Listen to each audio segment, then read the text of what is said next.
আচ্ছা, তোমরা আমার মতো কজন আছো যাদের মন খারাপ থাকলেই কিছু না কিছু অর্ডার দিতে ইচ্ছা করে? মন খারাপ হোক কিংবা রাগ, একটু কিছু অর্ডার করলে কিন্তু একটু শান্তি শান্তি ফিল হয়, তাই না? ওই দিন সাজগোজে গিয়ে দেখি সবকিছুতে এত অফার চলতেছে, আমি আর নিজেকে কন্ট্রোল করতে পারি না। আচ্ছা, তোমাদের বললে বিশ্বাস করবা যে এই প্যারাশুটের শ্যাম্পু গুলো মাত্র 99 টাকা দিয়ে কিনেছি, আর পন্সের বড় ফেস ওয়াশটা 125 টাকা দিয়ে কিনেছি, আর ছোটটার দাম মাত্র 50 টাকা। এমন অফার দেখলে কার মাথা ঠিক থাকে বলো? এরপরে নিয়েছিলাম লাক্সের দুটো বডি ওয়াশ, আর এই বডি ওয়াশ গুলোর দাম নিয়েছিল 150 টাকা করে।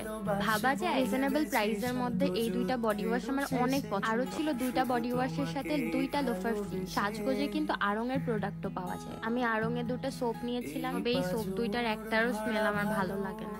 এই তো ছিল আজকের কেনাকাটা। সাজগোজ থেকে প্রতিবার কেনাকাটায় ওরা কিন্তু ওদের একটা টিস্যু প্যাকেট দেয়। শুধু শুধু এতগুলো টাকা নষ্ট করে ফেললাম, কিন্তু দেখতে কিন্তু শান্তি শান্তি লাগছে। এখন তোমাদেরকে আমি একটা ফাঁকিবাজি জিনিস শেখাবো। তার আগে সোপটাকে একটু ঢং করে আনপ্যাক করে নিই। বাই দ্য ওয়ে, আড়ংয়ের এই গাছের মতো স্টিকারটা কিন্তু আমার অনেক ভালো লাগে। দেখো, এখানে কিন্তু সোপের ডিটেলস দেওয়া আছে। এবার আসো ফাঁকিবাজি কাজ কর। তুমি যদি আমার মতো মধ্যবিত্ত হও আর তোমার সাবান যদি অনেক গলে যায়, তাহলে সোপগুলোকে ছোট ছোট টুকরো করে ব্যবহার করতে পারো। এতে করে তুমি সাবানটিকে তুলনামূলক বেশি সময় ধরে ব্যবহার করতে পারো। দেখেছো আমার কাছে কত ফাঁকিবাজি বুদ্ধি থাকে। আমি এখন এই সোপটা আর এই বডি ওয়াশটা ব্যবহার করছি। পরে কোনোদিন তোমাদের সাথে রিভিউ করবো এগুলো। আজকের মতো এ পর্যন্তই, টাটা।